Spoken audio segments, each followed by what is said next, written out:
Imagine, just for a moment, that the world is ruled by a small group who control everything of importance. Governments, big business, and the media.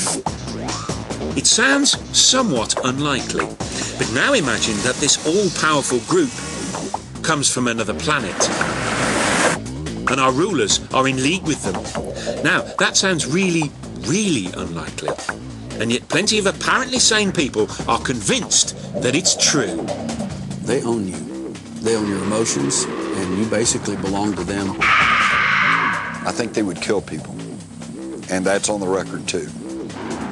If you can control someone's sense of reality, then the human collective mind is putty in your hands. So, has someone been handing out space cakes?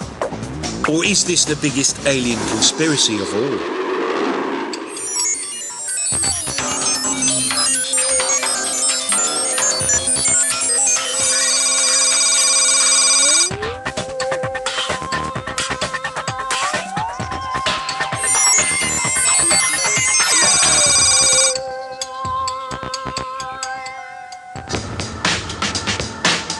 July the 16th, 1945, the day the atom bomb exploded. Everyone agrees this was an historic day, but some people believe it was also the day an alien conspiracy to take over our planet began. You see, apparently this was an event which didn't just get noticed here on Earth. The shockwaves were felt across our galaxy and beyond. Ever since the UFO phenomenon sort of exploded into public consciousness in the mid-late 1940s, people have wondered, why now? Why now? And of course, the first answer people came upon was that, well, now we have the atomic bomb.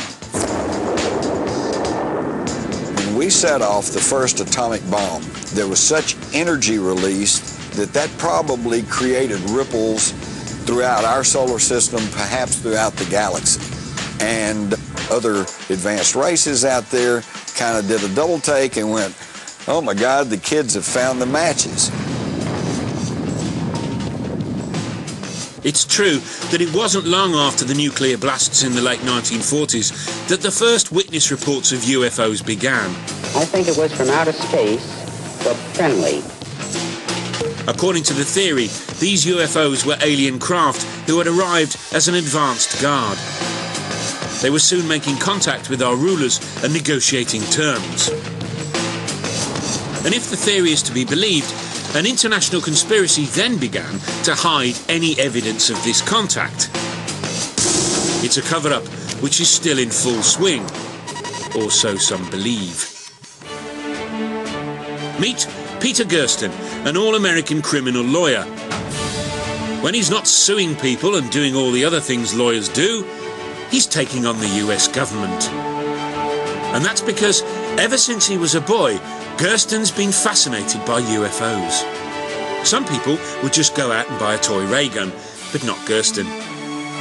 Instead, he has spent much of his career trying to prove that the American government has been hiding its extensive knowledge of aliens and alien contact. I was the first and only attorney ever to bring any lawsuits against the U.S. government for UFO-related documents that actually made it into court. His dogged persistence and knowledge of the American Freedom of Information laws eventually led to the release of hundreds of previously unseen documents. I must have brought about 10 lawsuits. Even when they release documents, they've always withheld something within those documents. This affidavit is a perfect example. Half the affidavit is blacked out. If UFOs do not pose a threat, if UFOs do not represent an advanced technology, then why is this all deleted?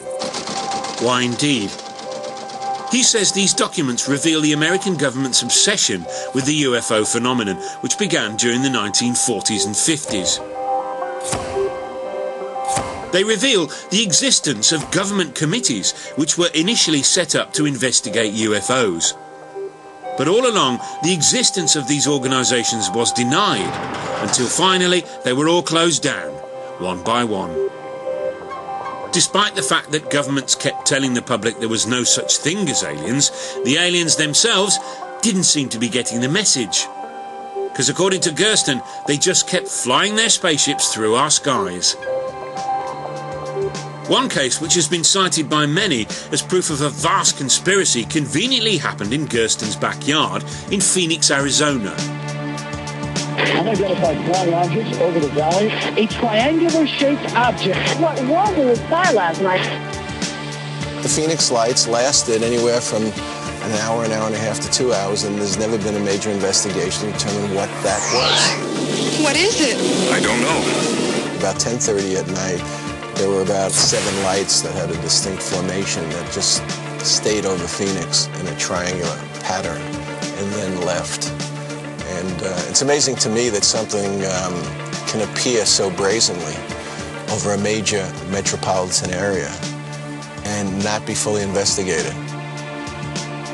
The story gripped the local media, but the official response was some kind of military flares.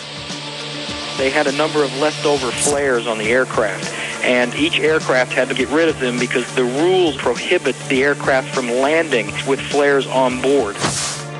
Gersten returned to the courtroom, but even he couldn't prize an explanation out of the authorities.